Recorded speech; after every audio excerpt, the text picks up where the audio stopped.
SB подкастын ээлжид нэгэн дугаар тэгээд яг одоо Улаанбаатарын хоёр том гүүрний голд байлах Түүцэмгэлтгийн хойдлын клуб 11-ийн терраснаас хурж байна. Тэгээд энэ удаагийн дугаарын зочноор тэгээд маш удаан хүлээлгэсэн эрхэм улмаа олж байна. Улмаас бидтэй яг одоо шууд хилжнэ ингээд 3 сар гуйсны эцэст 3 сарын дараа оролцож байна. Тэгээд улмаа ямар ч ирсэн маш их баярлалаа шүү. За өрсөнд баярлаа. За ажил ихтэй байна уу? Харин ажил айгүй ихтэй би нэг 3 төслийн хооронд гүгээд 3-4 ч юм уу төслийн хооронд гүгээд байлгахлаа. Амар ажил ихтэй л юм жаа. Манайх бүрөө янз бүрийн хүмүүс ордог. Одоо чинь хуульч хүмүүлэгчтэй шашны байгууллага дуучид артист хамаагүй зөө. Тэнгүүд бүрөө танихгүй хүмүүс байж магадгүй эхлээ өөрийгөө танилцуулаа ярих болтгоо. Тий. За намайг болохоор улам сайхан гэдэг хотхны улам сайхан. Тэгээд ер нь бол маркетер. Тэгээд анх мөсийн улс төр судал сурж байгаад сургуулаа хийцэн. Тэгээд тэрнээс хойшоо яг технологийн маркетинг хийж байгаа. Маркетингийн салбар гэхдээ яг технологийн дижитал бүтээгдэхүүнүүд зардаг тийм төрлийн маркетер хийж байгаа. Сүүлийн 4 жилийн хугацаанд Norg Creative Studio гэдэг нэртэй медиа бизнес хийж байгаа. Одоо Norg цэг юм байна. За тэгээд давхар бас Deal гээд технологийн компани хийж байгаа. Хүн нөөц технологи. За тэгээд нэмээд дээрс Norg дээр Norg Academy гээд яг сургалтын байгууллага байгаа. Тийм. Тэгээд бас дахиад нэг медиа технологийн байгууллага хийх гээд амар олон ажил руу орцсон л явчихсан юм байна. Яг суурь нь өөрөө технологи учраас баахан технологийн төсөл рүү ороод ирнэ явах гэсэн. Улмаа өнөөдөр надад асуух маш олон асуулт байна. Тэгээд яана. Яг зүгээр гэхдээ эхэндээ хэлчихдэг нь улс төр аль болох ярмаар байна. Өөрөө асуухгүй бол ярихгүй шүү. Би өөрөөсөө улс төрөөс жоохон залгаад байгаа. Nice. Тэгээд аль болох зүгээр улмаагийн дотор хүнтэй танилцъя гэж бодоод тийм. Улмаа юун туртай байна. Ямар хүн сонирхолтой байдیں۔ Дотор нь бодож байгаа мөрөөж байгаа зүйл нь юу байгаа гэдэг юм та. Яриагаа ингэж хэлэх мэн. Norg Academy талаар хэлээ. За ер нь бол Norg-ыг одоо үзэж байгаа хүмүүс ер нь айгу мэдж байгаа бах та. За ямар ч медиа бүтээгч хамт олон байна гэж миний үднэс хараад байгаа тийм. За маркетинг чиглэлтэй тийм. Иймэрхүү байгууллага. Norg Academy юу юм? Тэнд яг дижитал маркет руу бэлдээд байгаа мó эсвэл Norg Academy гэдэг нь яг юу бэлдээд байгаа? Яг ер нь л яг дижитал маркетер бэлдэж байгаа. Гэхдээ дижитал маркетер дотроо контент маркетерүүд бэлдээд байгаа. Контент планинг хийдэг, контент скрипт бичдэг, тэрийг ингээ явуулдаг. Ер нь амар олон таван мэдлийн ур чадвартай контент маркетерүүд бэлдэж байгаа. Гэхдээ ер нь манай эхний хэлсэлт бол дандаа бизнес эрхлэгч нар байсан. Тэгээд бизнес эрхлэгч нар өөрсдөө жижиг дунд бизнес эрхлэгч нар аль хэзээ бизнесүүд нь явж байгаа. Гэхдээ өөрийнхөө бизнесийн маркетингийг илүү ойлгодог, маркетеруудаа захиалга өгдөг, ажилуулж чаддаг. Тэгээд тэрэндээ одоо юу гэдгийг даалгавраа өгөөд үр дүнг нь үзэж чаддаг. Тэгээд маркетинг зарцуулж байгаа төсвийг илүү одоо үр ашигтай байлгахыг хичээдэг. Тэрэндээ хүрэх зорилготой байгаа тийм маркетрууд байгаа. Би чи өөрөө нөгөө одоо 7-8 жил би чи одоо 26 настай. Гэхдээ би 17 тоос эхлээ ажил хийж байгаа. Тэгэхээр юу гэдгийг яг маркетер ажилласнаа бодох юм бол 6-7 жил. За тэгээ баг нийтдээ баг 9 жил энэ салбарт байгаа учраас ер нь ингээд бизнес эрхлэгч нар тэдэнд жижиг дундууд яг үнэндээ бүр төсвгүүдтэй ч биш. Маркетинг нь яагаад явахгүй байгаа вэ гэхэлэр төсвөө зарцуулж байгаа зүйлээсээ үр дүнгээ үзэх үс хэмжээнд тэрийг хянч чадахгүй, төлөвлөж чадахгүй, тэрийг удирдах чадахгүй байгаа даа юм бэл. Тэгэхээр захиалга зөв өгдөг болох гээд байгаа. Тэгээ тийм учраас л айгүй их тийм хүмүүс хөвчлэн суусан. Саяын одоо эсэлтэн дээр бол. Окей, мен стоочлаар энэ юу пив залж байгаа юм. Машин тавьж байгаагүй. Үгүй би жолоо бэрдэг юм уу? Би машин шинж баг. За тэгвэл нэг хийгээд өчтдөггүй. Мах чин тэгээд нөгөө намайг чин тэгсэн штэ. Mercedes-Benz G-Class онцон явж илээ. Land 300-тай гин мэн гээл бахаа юу. Тэгээд би мөнгөтэй болсон бол юу гэж тийм машингүй гэж юу. Ахуйтай бас. Тэг баярлаа. За. Машингүй тэгт. Би бас нэг тэгж аягүй тийм аа. Тэр яриад гэхдээ одоо хүртэл явсаар л хэлээ тий. Одоо яг тий. За ганц тулгач. Задлаа амтлаар би брэнд. За. Улмаа өнтгтээ зүгээр одоо ингээд ойлож яг нэг үе шүү дээ. Би одоо 27 та 99. Манай төгсөлт юм байна да. Тий. Манайс өөрөө маркетинг мэргэжилтэй байхгүй. Би Фоншаныг сургуульд яг маркетинг чиглэлээр төгсөөд ирсэн. Яг дижитал маркетингээр ажиллажлаа тий. Яг контент креатор хийж тий. Тэнгүүд улмаа нөгөө AI-тай мань холбогдсон гэдэг шүү. AI орж ирснээр яг энэ маркетруудын ажлын байранд хэр нөлөөлөх юм. Ирээдүйд зүгээр чиний үзэж хоёулын чиний боёдын бурууч биш болж та. Ер нь яг AI нөгөө бүх салбарын жуниоруудыг аваа иччихлээ юм байна л дээ. Бүх салбарын жуниор одоо эхлэл шатны ажилтнуудыг нь бүгдийг аваа ичж байгаа хэрэггүй болгочихж байгаа юм билээ. Яг гэхдээ үнэхээр өөрөө юу тийм мэдлэгтэй тэр төлөвүүдийг ашиглаж чаддаг. Нэмээд дээрэс нь мэдрэмжтэй дахиад суур мэдлэг сайтай болох маркетер хичээл юм л шүү дээ.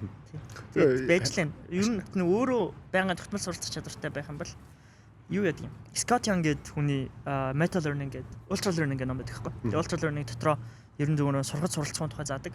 Яагаад сурах вэ гэдэг. Тэгээд тэгэнгүүт мань хүний ярьдаг юм болохоор угаасаа ингээ хүн төрөлхтөнд байгаа хамгийн the single most important skill буюу хамгийн чухал одоо ур чадвар нь юу юм бэ гэхлээр сурах. Тэгээд юм сурсан хүн ч юм болохоор AI tool нь байна уу те одоо тэр нөгөө шинээр гарч ирж байгаа coin нь байна уу юу нь байна уу те ингээд нөгөө гарч ирж байгаа давлгаа болгон дээр блокчейн технологи нь байна уу ингээд давлгаа болгон дээр мортоод ингээд сураа явчихдаг л гэдэг л санаа юм билээ. Ялангуяа AI чинь нэг өдөр ашиглаж байсан тул маргааш нь байхгүй болчиход те хэрэггүй болчиход ч юм уу эсвэл тэрнээс илүү нь гарч ирэл ингээд амар өрсөлдөөнтэй байгаа зах зээл учраас хүмүүсийг амар хуурдан сурахыг шаардаад байгаа. Тэгээд тэр утгаараа бол сурцсан байхад бол хүн ажлын байргүй болохгүй. Гэхдээ ихэнх ер нь жуниор баг одоо чиний ур чадвар ер нь готлогдож эхлээд эхлэх юм бол тэгэл эсвэл орлогдох магадлал айгүй өндөртэй. Зах зээл дээр дундаж ч юм уу эсвэл дунджаас дагуур байгаад байгаа юм бэл тэ. Одоо Монголд бол болоогүй. Окей, Монголд болоогүй ч. Надад бол нэг юм байна. Энд зүйтэй бас миний л бодол шүү. Зүгээр үн цэнтэй үгүй нь хамаагүй. Би одоо ингээд AI хийж байгаа амар олон контент байгаа шүү дээ. Маш олон контент тий. Одоо ингээд ер нь бол дуртай дургу муу сайн хамаагүй нэг prompt бичээд нэг контент гаргаж чинь тий. Тэнгүүд яг хөө AI гараа удаагүй л байл да. Одоо жил болж байгаа шүү тий. Тэнгүүд надад нэг юм байгаад байгаа. AI-аар хийсэн юм жоохон үн цэнгүй байгаад байгаа юм санагдаад байгаа. Нэг одоо ингээд одоо чинь яа тийм. Жоохон креатив юмнууд илүү үнэлэг би эсвэл тэгж хараад байгаа юм уу? Эсвэл надад нэг юм бодол байгаа. Ер нь бол AI-аар хийсэн юм үн цэнтэй гэдэг юм ер нь бол байхгүй. Одоо AI slop байхаа ч ер нь барыг болчиход байгаа байхгүй. Амар өндөр нэвтрэлтэй болж байна. Эний тэр яасан хийсэн гэл. Мэдээж стил яг үндсэн нөгөө Hollywood-ийн VFX гэдэг хүмүүсийн хажууд бол ингээ ялгарнал нь амар ойлгомжтой байгаа. Гэхдээ жишээлх юм бол нөгөө Sora-гийн модель танилцуулагдаж хахад OpenAI-ийн өөрсдийнх нь хийсэн нэг амар видеос. Тэр бол ингээ Hollywood-ийн VFX гэдэг хүмүүс тэ special effects гэдэг хүмүүсийн хэмжээний амар чанартай бичлэг энэ төр гарч илээ л дээ. Зүгээр яг юу вэ гэхлээр AI хийсэн юм үн цэнтэй гэхээс илүү яг AI зүгээр амар их оюуны гэх юм уу? Оюуны өмчийн хулгай хийж байгаа учраас бодит артистуудын юмнаас айгүй хулгай хийж байгаа учраас ялангуяа style reference өгч идэг байхгүй. Жинхэнэ бодит артист имийг style reference өгөөд ер нь шууд хөвчлэн хулгайлж идэг. Тэгэнгүүт тийм учраас бодит артистуудын ур чадварыг айгүй хүнгүүдүүлж байгаа. Гэхдээ нөгөө талаараа яг артист хүмүүс нь бол юу гэж харж байгаа вэ гэхлээр хоёр хуваагдсан. Нэг нь болохоор би өөрийнхөө ингээд нөгөө үндсэн бүтээлээ хийгээд, үндсэн дөрвөн хөгжүүлэлтээ хийгээд, үндсэн зохиол хөгжүүлэлтээ хийгээд, үндсэн яг нэг сцены зургуудыг зураад тэр зурсан зургаа хөдөлгөх гэдэг асар юм өндөр төлбөртэй, өндөр их цаг ордог, зардал ихтэй байсан ажиллаа, тий? Дэрний мэдэрс маш өгдөгтэй ажиллаа. AI-аар дамжуулаад пад гэдэг арай жоохон хурцсагчийн зардал хэмжээ гэж харж байгаа. Нэг өнцгөн. Тий. Нөгөө өнцгөн нь болохоор энэ бол оюуны өмчийн хулгай жинхэнэ creator гэдэг бол тий технологи орлож чадахгүй, орлох боломжгүй, орлох ёсгүй. Нэмээд дээрээс энэ оюуны өмчийн хулгайгаар хийж байгаа асар их AI бүтээлүүд чинь өөрөө гэмт хэрэг ер нь бол тийм шинжтэй гэдэг юм өнцөг байгаа. Тэгээд хүн өөрийнхөө сонголт. Тий. Манайх бол AI контент хийж байгаа маш ихээр ашиглаж байгаа. Тэгвэл би тэд одоо жишээлх юм бол өөрсдөө манайх жишээлх юм бол аниматор цалинжуулж чадахгүй. Иллюстратор тусдан цалинжуулж чадахгүй. Бидэд тэм төсөв байхгүй. Бидэд ингээд 8-уулаа 9-үүлээ 10-уулаа ажиллаж байгаа жижигхэн одоо медиа студ тий. Монгол медиа студууд яаж ажилладаг вэ гэхээр манайх шиг нь бол тий. Хүмүүс бол ингэж ойлгоод байд юм шиг. Бидэд ингээд төрөөс хамааралтай улс төрчдийн бүкс толгоол мөнгө олдог мэлдэг гэл тий. Одоо манай дотор ингээд нэг ч улс төрчийн тухай бичлэг байхгүй тий. Бүксийн толгойд норог дотор тий. Норог дотор нэг ч байхгүй. Түүхэндээ угаасаа нэг ч удаа тим хийж үзээгүй байхгүй. Бидэд гал одрох юуны Шинэ Монголын захирал гал одрох захирлыг улсын хурлд нэр дэвшгээс өмнө бол нэг удаа хийжсэн. Мэдээгүй тийм. Гэхдээ ямар ч тач тэр хүн чинь Шинэ Монголын захирал гэдэг утгаар нь залуучууд өгч байгаа үлгэр дуурайлал нь ус аимшигтай шүү дээ тийм. 3-4 ажил хийгээл Японд сурж байхдаа тэндээс сэтгэлээ хадгалаад тэгээ Монголд ирэл Монголд амар алдартай сургууль нэгээл сургуульд нь хамгийн мөнгөтэй айлаас нь хамгаалаад хамгийн одоо боломжгүй ч гэдэг юм уу айлын хүүхдүүд хүртэл уралдаж ордог тийм аимшигтай нэр хүндтэй сургууль хичлээ боловсролын ингэ тогтолцоо ажиллаж штэ. Тэгэнгүүт тэр утгаараа бол Шинэ Монгол захирлын гал одрох захирал дээр ирсэн. Тэгэнгүүт бид эдийг болохоор юм төрөөс ингэ мөнгө аваад байж байгаа гэж ойлгоод байгаа шүү байгаа. Гэтэл яг үндэ манайх орлогын бараг ингээд 90% нь 95% нь ерөөсөө тэр чигтээ бизнес. Бизнесээс мөнгө олно гэдэг чинь бид тэр бизнест маркетингийн хувьд үнцэнтэй байлыг нөгөө танталтыг авч өгөөд тэгээд тэрнийхээ хариуд мөнгө аваад орлогоо олж байгаа. Бидэд хамгийн шудраг зарчмаар ажил мөнгө олж. Энэ тохиолдолд энэ тохиолдолд спонсорын тодорхойгүй асар их контент хийх боломжгүй уучлаарай. Тийм. Ямар ч тийм медиа эженси манайх шиг хэмжээний production value өгж байгаа эженсинууд спонсорын тодорхойгүй юм тийм их спонсоргүй видео хийх боломжгүй. Хэрвээ боломжтой байна гэх юм бол тэр студиуд there's something shady about it. Тийм. Ард нэг буруу юм байна. Ард нэг өөр мөнгө байна гэсэн үг. За би одоо тийм студи зөндөө мэднэ. Гэхдээ хамгийн гол асуудал нь би яагаад ингэж хэлэх гээд байна гэхээр бидэд ийм бажет багтай учраас тийм мөнгө боломж угаасаа байхгүй учраас бид хэд спонсоргүй ч гэсэндээ хийж байгаа бичлэгүүдэд зарим нь AI ашиглаад аль болох бүтээнжээ өсгөх бүх төлөвүүдийг ашиглана. Бид тэрнийхээ хүчин жишээлх юм бол манай AI stories нөгөө 20 дугаар зууны түүхэн хүмүүсээр хийсэн. За ардаас нь дахиад 13 дугаар зуун гээл тэг хаад үр бахаад үр орсон. Нөгөө хүмүүсийн төдийлөн бас мэдээд байдгүй. Ялангуяа 20 дугаар зуунд бол хүмүүсийн төдийлөн мэдээд байдгүй. Залуу үеийн ялангуяа төдийлөн анхаарч хараад байдаггүй. Түүхэн алдартай байх ёстой. Тим хүмүүсийн бас юм нууцсан төвүүдийг залчуудад хүмүүст ил гаргаж бас богино хугацаанд ярьсан юм контентууд хийсэн. Тэр нь бол үнцэн өгч өгсөн гэж бодож байна. Би тэгтээ нийтээрээ нэг зүгээр энэ бас л миний бодлооч нийтээрээ тэгтээ зүгээр залуучууд гээд байгаа боловчиг нэг мод иргэнд чи бүгдээрээ нэг буцаага түүх сонирхоод хийсэн юм санагдаад байгаа. Тий. Ер нь угаасаа тийм юм байгаа. Чам тэгтээ тийм ажиллагдаж байна уу? Тий нөгөө сүүлийн нөгөө үеийн тэр дижитал креаторууд нь тийм болоод эхлэхээр айгу тэгж байгаа. Тэгээ нөгөө хамгийн гол нь гарууд нөгөө гадагшаа гарч үзэж мүзээл одоо юу гэдгийг ингээд нэг жоохон ингээд өөр бидний identity чи юу юм бэ гэдэг өнгөлт рүү угаасаа буцаал бүгд л ордог юм шиг байгаа юм. Тэгэл тэгдэг бах гэж бодсон. Тийм.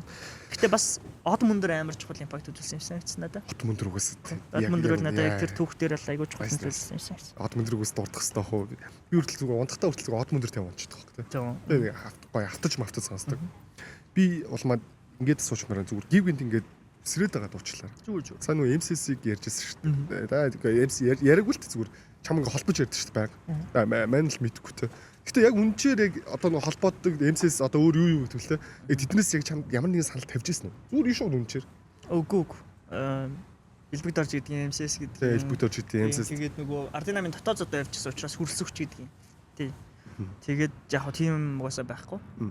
Тэгээд угаасаа бид тэд манайхчсандээ ер нь хөрсөх Ардинамын том фигуруудыг бүгдийн шүмжилдгээр л гарч ирлээ шүү дээ.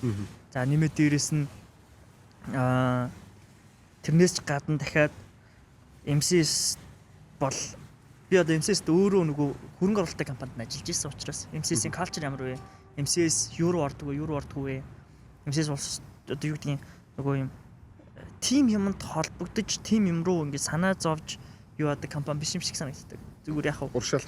Тийм урагшаа хардгасаа гадна ч угаасаа ер нь нөгөө компани соёл ур чадвар хүмүүсийнх нь ингээд байгаа байдал ерөөсөө тийм биш. Хайцсангүй ер нь Монголд компани соёл моёлын хувьчсэндээ одоо хамгийн супер компаниудах нэг ч яг бодтол дээр. Тэгэнгүүт тэгж нэг тийм нэг юм 26 та бацаа 25 та ч юм уу 26 та бацаанд мөнгө өгвөл байж 3 цаа авч байлаа. Тийм балаа мэдрэл муутай байхгүй. Миний нөгөө PR хийх гэдэг хүмүүс нэг өнцөг олдохгүй болонгууд өөрсдөө юм сэтгэж байгаа л тэр байхгүй. Мэн зүгээр дахиад нэг авсан. За тийм тэгээд нөгөө илбэг дорж гэдэг тийм тэгэнгүүт одоо ерөнхийлөгч хасан илбэг дорж гэдэг. Бид эдэг ч ардснаатай айгүйх холбож үзнэ. Тэгэнгүүт бид эд чинь Монгол нам гэж байхгүй, ардс намд юу байхгүй, систем байх, юу ив нэгдэл байхгүй, тэ ардын намд үнцүүл гэж байхгүй, хүн намд систем байхгүй, ер нь Монгол нам шиг нам алгаа энэ төргээл бичлэг хийгээл гарч ирж байсан шүү дээ маач. Тэг ер нь бол нэг тийм айл нэг рүү хазааж базгаал ягаадсэн ч юм байхгүй, тэ. Тэгээд илбэг дорж гэдэг хүний популяцийн ханууд би дургу. Тэ. Тэгээд ер нь гол нь бид эдэг нөгөө айгүй их тэгж янз бүрийн юмтай холбох гээд байдаг. Мэдээч чагсаал цуглаан болох төр чинь тургаан кас буюу тухайн нийгмийн одоо юутай шалтгаантай тэр чагсаалын учир шалтгаантай холбогдож нэгдэж болох бүх хүчнүүдийг нэгтгэжээж одоо team одоо нийгмийн initiative том протестууд явж үр дүнд хүрдэг. Тэгэнгүүт тухайн үед нь бол ингээл дэлбэг доржих юм ч юм уу хөрсөх юм ч юм уу тий одоо юу тийм янз бүрийн талуудынх нь хүмүүс ирж дэмжсэн байх. Гэтэ дэмжсэн байлаа гэд миний ч юм уу эсвэл одоо ингээд маа найзуудын нэгдэж ойлгож одоо ингээд хүчээ өгж байгаа каст дээр өөр хүмүүс нэгдсэн байлаа гэхэд тэр хүмүүсийн захиалганд нь байгаа гэсэн үг биш. Ерөн зүгээр ямар нэгэн тэмцэл байлаа гэхэд тэр тэмцэл одоо ингээд дайсан байлаа гэхэд дайснаа яаж хүчгүй харагдуулдаг вэ гэхэлэр дайсныхаа дээр зохион бол босс хийдэг байхгүй. Тэгээ тэр босстой би өөрөө тэмцэж байгаа болж харагддаг. Тэгэнгүүт тэр доор надтай тэмцээд байгаа нөхөр болохоор хүчгүй харагддаг. Тэгээ манайс надад яг анзаарсан яг тийм шүү тий. What the fuck. Улмаа зүгээр мань бас дахин ингэ асууч. Нэг за MCS house элбэг төрчөөс ингээд ярьж лээ тий.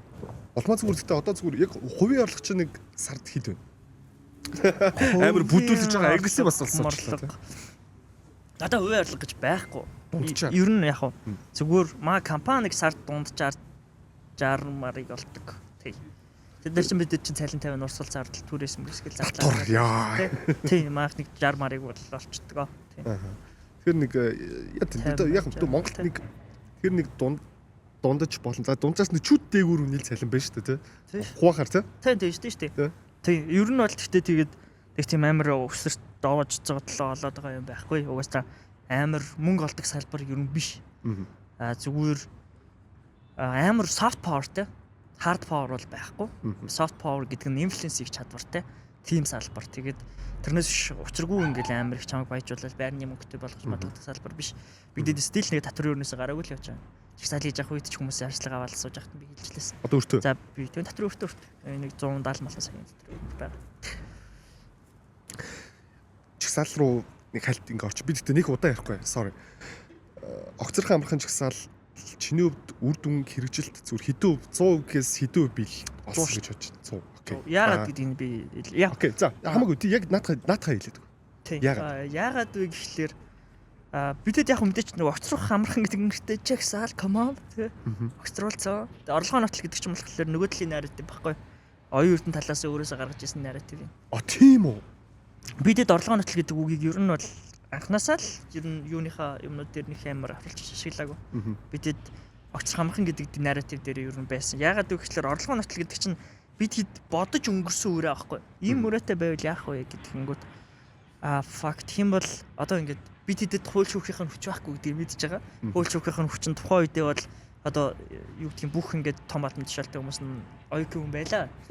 Тийм учраас бид хэд одоо юу гэх юм шоронд хийх чадвар бол бид хэдэд байхгүй юм гэж байгаа. За огцруулч ямар тааж тэгээд огцорсны дараагаар бол хариуцлага тооцоод илүү амар болно гэж бодсон. Тэгээд нөгөө талаасаа тэр нөгөө тэмцэжсэн тэр улс төрийнх нь бусад нөгөө өрсөлдөгч нар нь бол ажиллаа хийгээгүй гэж бодож байгаа. Бид хэд тэр хүнийг ерөнхий сайд гэдэг судлаас нь буулгаад засгийн газар нь унаад тэгээ нэмээд дээрэс нь чинь нэг амар тайт засгийн газар байсан баггүй ямар засгийн газар вэ гэхлээр арч нам хүн нам ардын намгийн 3 газар нийлээд эвсээд нэг нэгэндээ хяналт тэнцэл хийгээ байж ах хэвээр нэг нэгийг шүүмжлээ байж ах хэвээр гарууд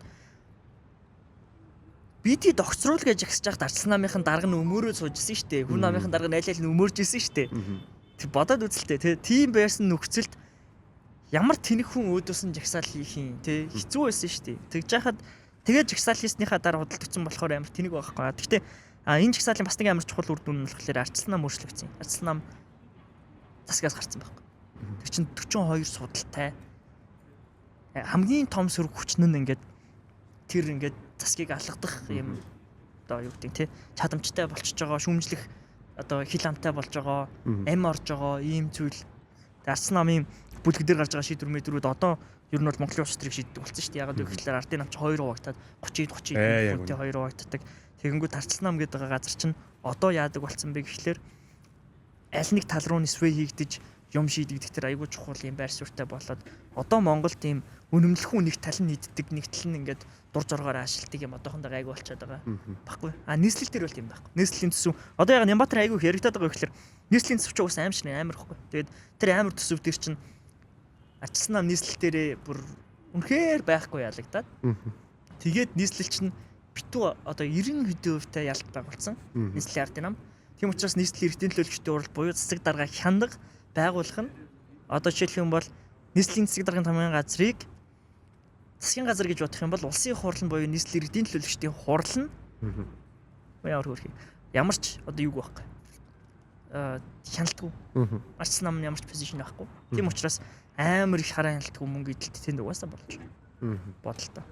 Ажлын чиглэлгүй нэмээд дээрэс нь бүх нөгөө эрх зүйн баримтчин бүрдээгүй төсөл дээр л 500 тэрбум шилжүүлэх хийсэн байна гэдэг чинь ямар хэмжээний мөнгө идэлт байгаа нь ойлгомжтой л доо. Окей, мен нэмээд ингэ асууч зүгээр. Үр дүнгийн хувьд дээр. Одоо тэгтээ байгаа засгийн газар яг та нарыг огцруулж чадсан засгийн газраас дээр үү гэж бодсон байна. Тэний дээр биш үү? Зарим сайдууд нь хэвэндээ, зарим сайдууд нь өөрчлөгдсөн гэсэндээ байраас солиод орсон. Энийг юм хүмүүс чагсаал цуглаан хийн гэхлээр бүгдийг ингээд 90 оны хувьсгал шиг ч юм уу, тий? Эсвэл одоо ингээд Оросд 1910-ад оны үед болж исэн ингээл юу гэдгийг хувьсгал шиг ч юм уу, тий? Ингээд юм хувьсгалын шин чанараар ойлгоод байгаа байхгүй юу? Жагсаал чинь хүндөр хөгжилтэй орнуудад арчлалын соёл сайн өгсөн орнуудад юу вэ гэхлээр лайфстайл байхгүй. Өдөрт одоо ингээд 7 хоног тутамд тий. Маа найз жагсаалын баг дээр ажиллаж исэн Флоренст философор төгсчөд ирсэн залууд гэж байна. Флоренст 7 хоног ямар нэгэн жагсаал болдог.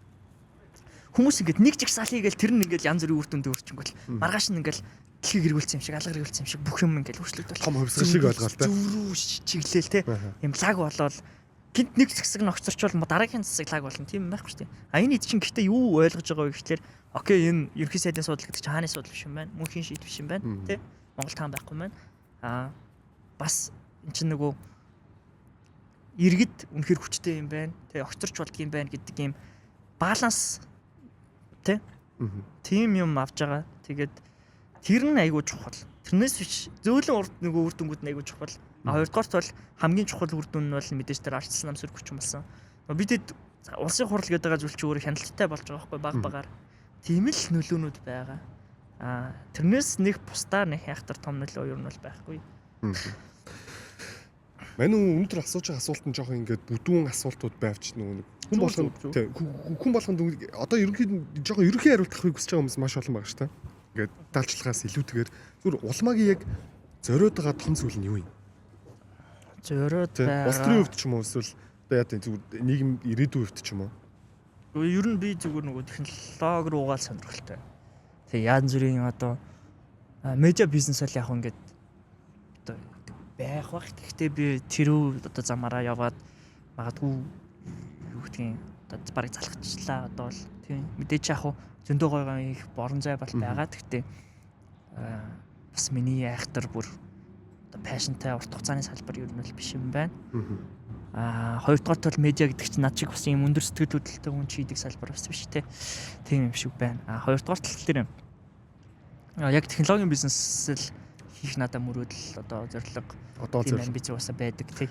Ер нь зөв нөгөө жоохон байхасаа л 19 дэх өсвөл яг технологийн компаниудаар ажилласан 18-аас ч үгүй баг.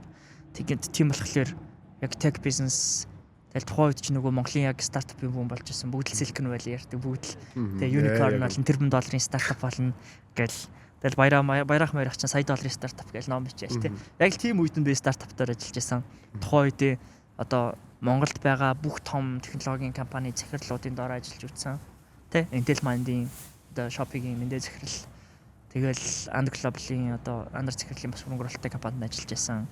Тэгэл Томьёогийн баярсан хаах гэл юу ч үгүй тэгэл байгаа бүх томчуудын том стартапын одоо гүрүүнүүдийнх нь одоо доор нь ажиллаж исэн. Нэмээд дээрэс нь норог дээр байхдаа ч гэсэнтэй бас технологийн том захирлуудын бүгднтэй хамтарч ажилласан. Тийм болохоор ер нь тэр чиглэл рүүгээ л айгүй их юм болдог. Жохон бахасаал пашн мөрөөдөл тэрлэг үүссэн. Тэг хүмүүс л нөгөө нэг удаа улс төр яриад хоёр удаа ч юм тэг бүтэн жил ингээд нэг улс төр яриад дундуур нь ороод тэр чинь нөгөө скандал нь намайг одоо өөрөө скандал хөөж гүгээд байгаа юм биш. Скандал нь өөрөө дагаадсан болохоор хүмүүс бас намайг юм ярихаас талхацсан ч ашиг үлээ нэгдүгürt. Хоёрдугаарт бол бас шууд энэ нэг юм улс төрийн л гай юм байна гэж ойлгоцсон. Тэгтэл надад намын бүртгэлж байхгүй шүү дээ. Ямар нэгэн тий. Одоо надад 3 асуулт байна. Улмаа зүгээр үзэл баримтлалын хувьд л шүү дээ. Одоо яг нийгмийн үзэл баримтлалын хувьд ямар хөө үзэлтэй юм? Би сонгодог либерал. Сонгодог либерал. Тий. Яг нь ер нь зөв анх либертар гэж боддог байсан. Тэг либертар гэж тодорхойлоод либертар гэдэг өвчөө өөр болохоор ер нь одоо Дэвид Бозмасны либертарианизм гэдэг ном дээр ч байгаа. Ер нь либерал гэдэг үгийг зүүнийхээ аягүй хашгилж эхлээд тэгээд ялангуяа Америкийн улс төрт тийм болохоор ер нь нөгөө либертар гэдэг нэршил гаргаж ирээд гэх юм. Гэтэ бүр яг 17 18 дугаар зуунд ч ашиглаж ирсэн нэршил. Гэтэ өөр утгаар ашиглагдчихсан нэршил. Тэгээд сүүлд зүгээр Америкийн улс төр дээр либертар гэдэг үг хуучин сонгодог либерализмын үнэт зүйлийг хадгалах зорилгоор гарч ирсэн. Тэгээд одоо Монголд нөгөө либертар нам амраах хийгээ яваад байгаа. Яг тэр хэдтэй л нөөцлөл өмтлөл нэг. Адилхан. Гэтэ яг нөгөө нөөцлөл өмтлөл хувийн нөгөө эрхчлөөний зарим нэг барь сурууд дээр эсрэг барь суртай байдаг. Тэр бас нөгөө талаараа зөрчилтэй юмнууд байдаг. Нөгөө юуны нөгөө тухайн орных нь өөрийнх нь нөгөө юу гэдгийг хэв маягт жоохон зөгцсөн байх хэрэгтэй гэж би бол боддог итгэдэг.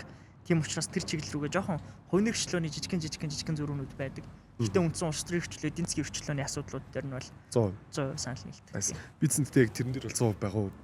Би ингээд өөрөө бас либерализм гэж юу, либертар гэж юу ингээд баг зэрэг судлаад үзэж байгаа байхгүй та. Тэнгүүд вау гэж бүр маш дотроо зүүнний барууны үзэл суртал маш олон ингээд хуваагдсан юм байна л те. Яг зүгээр л дөнгөж л одоо 35 эсвэл аав үлсгийн л харлаа те. Тэгээд бас энэ дотроо бас ингээд үлсбэрийн зөрчилтэй зүйлүүд бас зөндөө байт юм шиг байна. Улмаас дахиад тэрэн дээр нэмээд асуухад зүгээр одоо ямар нэгэн байдлаар үнэхээр болохгүй байвал те залуучдын өмнөөс дахиад жагсаал хийх үү ер нь хийхэд бэлэн үү? Нөө хийж болох хоо. Гэтэ нөгөө өөрөө залуучдын өмнөөс хийгээд байгаа ч байхгүй. Өөрийнхөө өмнөөс хийж. Хүн жагсаал хийгээд хин нэгэн гарч ирээд нөхдүүд ингэдэг байхгүй. Ингээд ямар их юм комментайд харж ирсэн баха. Тэмцэж чаддаггүй улс мөхдөг гараач тэмцээж гэхээр тэмцдэггүй гэдэг те. Тэр хүмүүс хөвчлэг хідэн жагсаалдсан байдаг вэ? Ер нь жагсаалд оролцож үзсэн хүмүүс байдаг уу? Гэдэг айгүй хэцүү. Тэгээ хүмүүс ямар нэгэн байдлаар ингээд том дүр гарч ирж жагсаал хийх хэрэгтэй гэж боддог.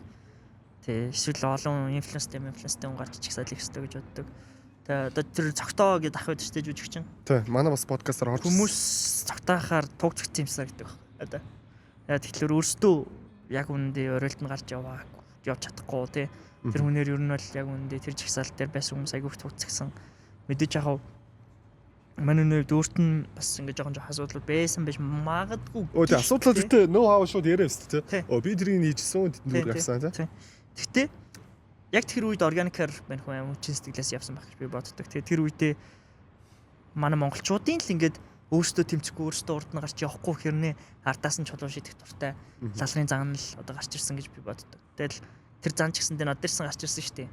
Залуучууд ч гэсэн залуучууд хөдөлтгөө саналаа өгдөггүй яадгүй ийдгүй болтгүй гэл яг залуучууд нь ч гэсэн гут бүгдээрээ хараагаал чулуу шиддэг юм биш үү? Тийм лалрын юм биш. Тэгээ ер нь яг тийм. Гэхдээ гэлээгээд бас нөгөө жагсаал хийсэнтэй харамсаж байгаа юм байхгүй. Тэгээд дараа жагсаал хийх ёстой юу гэж бодож байгаа үл ёстой гэж бодож байгаа. Яагаад гэвэл бид эдийн нөгөө үндсэн шийдэх гээд байгаа асуудлууд бол бүхэн шийдэгдэх хаасайг болоогүй шүү дээ. Зүгээр бид ингээд баг амттай юмд хурж болж байна гэдгийг л харуулдаг байгаа болохоос ш. Тийм. Тэгээд жагсаал болгон дээр бас Батганбаатар гарч ирэх албан хүн байна тий нөгөө тий ер нь нөгөө Батганбаатарыг ирэнгүүт нь хөөдөг жагсаалаас байж болд юм байна. Юу гэх тийм бид чинь хөгөөдөх ч байх тий нэг юм Батганбаатарын эффект байхгүй л та ваа жагсаал дээр чаас. Тэгэл одоо өөр юу гэх юм ингээд дандаа залуучууд бүрцэн жагсаал байж болд юм байна тий. Жагсаал хийж байгаа хүмүүс маск зүүхгүй байж болд юм байна. Тэгээ өөрөөсөө ингээд нүрээ нуухгүй гоё ингээд байж болд юм байна. Өөрийнхөө үзэл бодлыг мэддэг юм байна тий. Тийм тэгээд нөгөө сэтгүүлчтэй асуултанд унахгүй байж болдго юм байна тий. Яагаад жагсаж байгаагаа мэддэг хүмүүс нэрэж жагсаалт төр байж болдго юм байна. Бүжгэлж жагсаж болд юм байна тий. DJ байж болдго юм байна. Юу гэдэг тий жагсаал брендингтэй байж болдго юм байна. Жагсаалын шаардлага эхэлсэн өдрөөсөө дуусах хүртлээр өөрчлөгдөхгүй байж болдго юм байна. Тийм ийм айгүй их маралц тий. Жагсаал гэдэг юм кул гэж боддог л болсон шүү дээ. Тэр 21 хоногт. Тэгэл тэрнээс хойшоогоо нөгөө бидэд чинь янз бүрийн нөгөө байнгын жагсаад байх боломж цаг хугацаа байхгүй учраас байнгын PR гэдэг боломж байхгүй учраас нөгөө талын PR-ын ажилласараа л манай жагсаалыг айгүй харлуулсан болохоос биш. Би тэгтээ яг манай үеийг болон те за нэг 30-аас доош насныхан даа ялангуяа нэг амар харлуусанд итгэсэн хүн бол баг байхгүй байна. Байхгүй. Яг ер нь millennials одоо ингээд нөгөө гадуур явхлаэр ямар generation намайг хамгийн сайн ойлгож дэмждэг вэ гэхлээр millennials хамгийн сайн дэмждэг. Gen Z болохоор нөгөө улс төр угаасаа муухай гэд итгэсэн болохоор намайг 30% нь cringe гэж бодд юм шиг байна. Яа тэгэхээр би чинь бүтэн жил дэлгэсэн дээр нь харагдаад навшаачлаа шүү дээ. Тэгээд зөвлөсөн 70% нь бол одоо нэг талынх нь нэг дахиад 40% нь бол we don't care about him те who the fuck is he дахиад нэг 30% нь бол дэмждэг нэг тиймэрхүү зураг байх шүү. Millennials бол амар өндөр дэмжлэгтэй байдаг яг над дээр бол. Millennials бол яг ингээ юм ойлгодог болсон. Татвар төлөөд үзцээ те нэг юм ажлын байран дээр гараад утцсан яг зарим нэг жижиг төвшний бизнесийг доор хүн ажилуулж байгаа те. Тэнгүүж яг зовлонгоо ойлгоод байгаа. Тэгээ бүгд юу тийм тэр нэг өөрийнх нь үеийг төлөөлж байгаа дархан толгойтоос залхацсан байсан болохоор айгүй их миллениалсын дэмжлэг бол амар их байсан тий.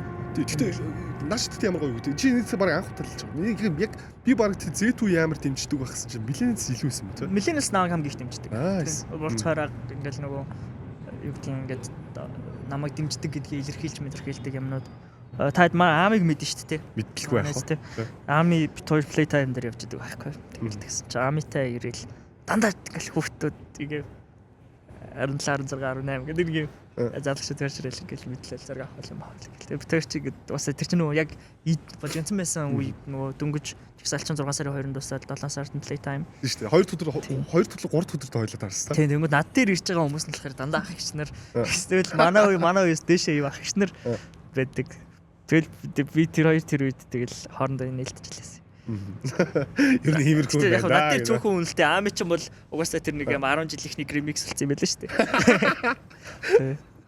Ахлагийнхны ремикс юм байлаа шүү дээ.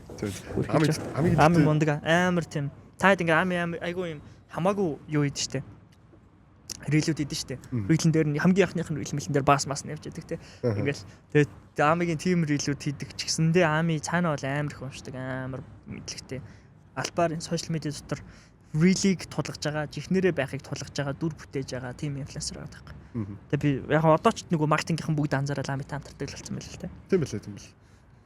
Бас нөх хоногшуулт гэдэг юм айгуу сайн айгуу гоёор хийж чадчих шүү. Тийм тэгээд 500 өдөр нэгч өдөр таслахгүй өдөр болгон рилиг чинь энгийн үнэ хийж чадах юм биш. Тэр бол мэдрэл мотой work ethic-тэй үнэ хийх юм.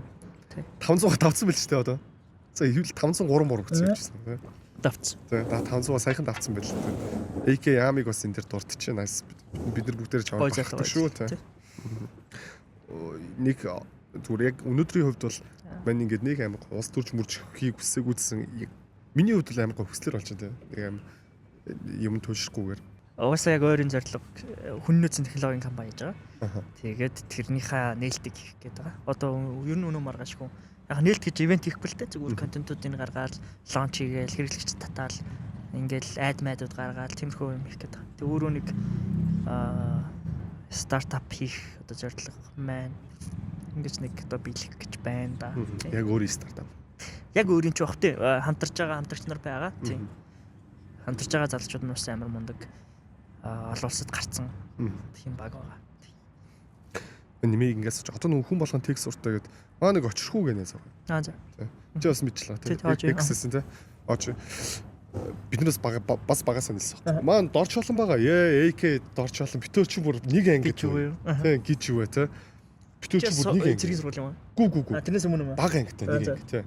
Битөөч одоо хүртэл холбоотой гоё найзтай тий.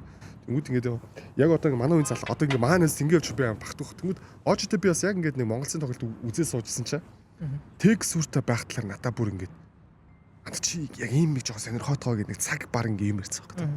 Надаа ингээ тэр нь жоохон ингээ сүултээ ингээ нэг дарам тийм шиг санагтаа тий. Үнэхээр яг текст сүртэй байх давуу тал нь байх ёстой болохыг одоо нэхэд хам уу үгүйсэн. Биш яа энэ дэр нэг өөр сүр одоо би ч текст сүртэй биш. Ожи ч яг текст сүртэй биш. Текст сүртэй гэдэг нь тег нөгөө фаундерууд дотор ч ингэдэг байхгүй юу? Tech founder-ууд тэгээ non-tech founder-ууд гэж хоёр анги байгаа. Тэгээ бид чинь болохоор одоо non-tech part дээр нь ажиллаж байгаа, менежмент хийж байгаа, одоо ингэ нандуур болж байгаа ч гэдэг юм маркетинг дээр нь ажиллаж байгаа юм хүмүүс. Яг tech surta founder-ууд бол угаасаа л үе үед хамгийн үнэтэй байсарсан. Тэгээ tech surta founder-ууд чинь бас илүү нөгөө product-а мэддэг. Нэмээд дээрэс нь яг нөгөө бүтээгдэхүүнийхээ айман сүнсийг авч явдаг team founder-ууд байдаг. Тэгээд tech founder-ууд Монголд айгүй ховор байдаг байсан нэг үе. Одоо бол айгүй их болсон нөгөө инженерүүд айгүй олон болоод тий. Сурж байгаа дадлагчсан амар олон багш шүү тий. Тий. Зүгээр яг технологи сонирхдаг байхын давуу тал бол амьд явна шүү дээ. Технологи сонирхгүй бол амьд явахгүй шүү дээ. Одоо орчин үед бол тий. Гэхдээ ямар нэгэн байдлаар их баг хэмжээр сонирх хэрэгтэй л шүү тий. Тий, тэгэл байна. Ер нь маань нэг цаг л ярилцсан юм уу метраж тий. Одоо энэ дуусж байгаа болохоор нэг төгсгөлийн асуудал асууж байна. Ирж байхдаа ч юм уу за энийг үзэл бодлын талаар ярилцдаг юм чинь би нэг иймэрхүү юм хэлчмээр эсвэл тулгаач юм уу асууж чадаагүй ч юм уу тиймэрхүү зүйл байвал төсөглөөс их манайх зочиндөө үлддэг. Тэгэд энэ подкастыг төсөглөөс чамд үлдээч. Яг миний зүгээр нөгөө зорилго гэх юм уу? Зорилго болохоор одоо ингээд би ч одоо бүх томчуудтай нь холбож одоо хараалгаж үзлээ шүү дээ. MCS байна уу, Victorч байна уу, хөрсөх байна уу, одоо юу ч үгүй хамаагүй тий. Тэгээ ингээд тэр нөгөө бүх томчуудтай нь холбуулаад гараалгаад байгаа хэрнээ ингээд хүмүүсийн ихэнх нь бол яг итгэхгүй байгаад байгаа шалтгаан бол бодит байдал дээр яг тэр хүмүүстэй холбох бодит линк байхгүй байхгүй. Тэгээд хүмүүсийг бас ийм байх нь өөрөө ямар гоё бардамнал вэ гэдгийг бас би харж аваасаа гэж айгүйх боддог.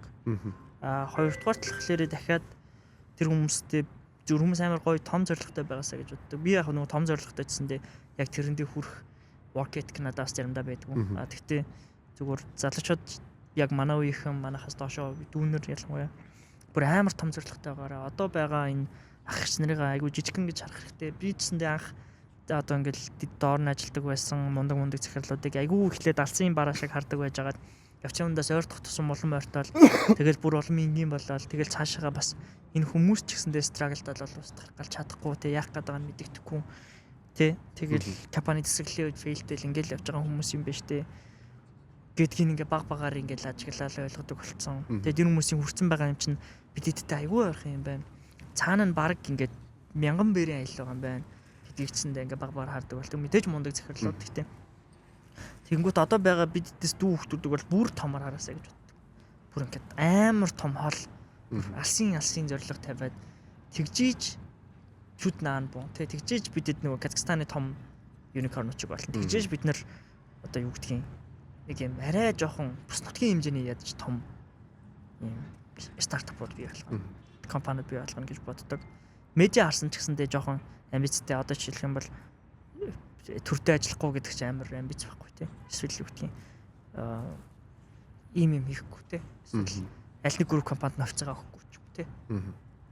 Тэр чинь амар том амбиц шүү дээ тий.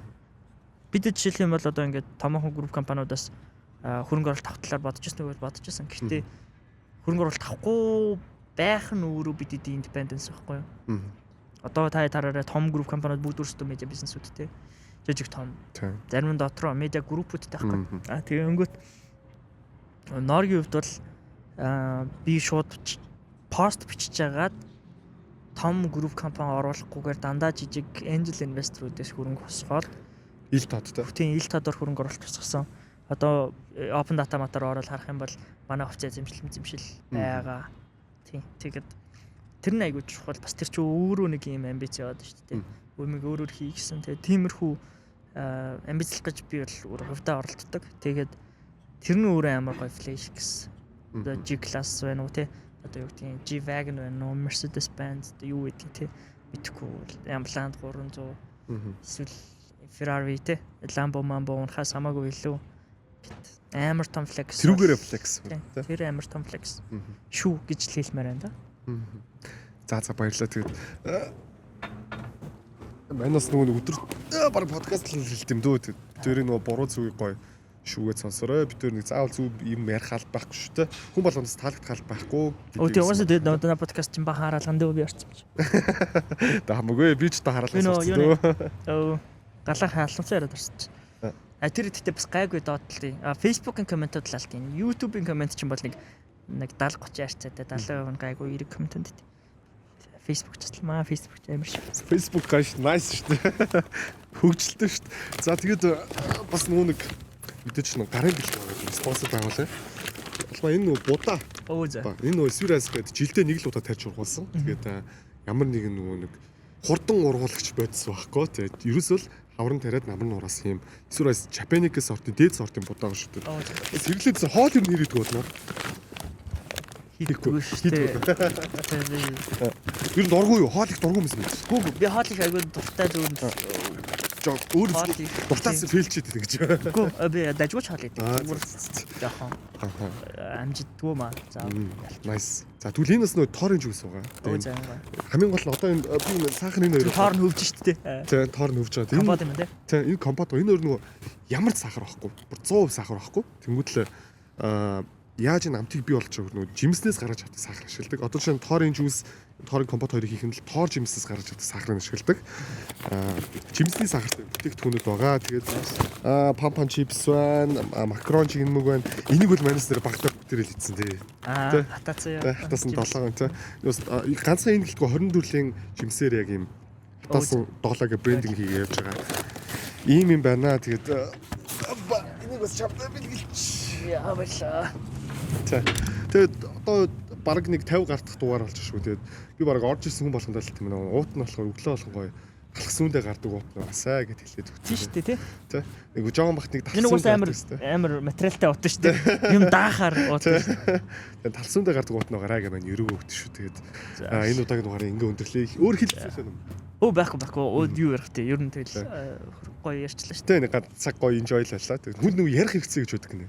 Тэрийг бас хангалцсанд баярлаа. Одоо би ч бас ярих хэрэгцээтэй болохоор тэгэл яриад. Тэгээд улмаагийн цэцтэй бараг ярих хэрэгцээ бараг ихтэй дээ нүг. Тэгдэг баг. Гүт жоохон байхсаа л ярьдаг л байсан юм та. Ер нь ярьдаг. Хүмүүс нөө ярьдаг л удаад айгүй их ажил хийдэг юм аа одоо мами шиг юу хийвэл өдөр тутмын рили милих юм бол мэдрэл матай юм гарах. За тэгээд энэ удаагийн дугаар энд өндөрлөө. Тэгээд эсвэ подкаст энэ удаагийн дугаартай хамт байсан та бүхэнд баярлалаа. Тэгээд гэрээ цэвэрлж явахдаа, машин түгжирж явахдаа тий. Ямар нэг стресстэй байх үедээ аз жаргалтай байхдаа сонсон та бүхэн бүгдэнд баярлалаа. Тэгээд авкехийн ухаанаар хандаарай. Бид өөрийн яриа болгох зүв байх албагүй. Яагаад гэвэл амьдрал заавартгаа ирдэг болохоор бид тээр анхудаа л амьдарч байгаа. 26 27 настай л залуучууд байгаа болохоор манайхан тэгээд гой зөөлөн байгаарай. Тэгээд улмаа ямар ч байсан тахтуу байсан ч удаа юм уу. Машин гүн биш шүү гэх шиг. Алхаж ирж ин сая би уусан шүү гэх шиг. Ямар ч машин гүн байдаг шиг. За тэгээд энэ удаагийн дугаарыг энд өндөрлөө. Баярлалаа. Баяр та. За баяр та.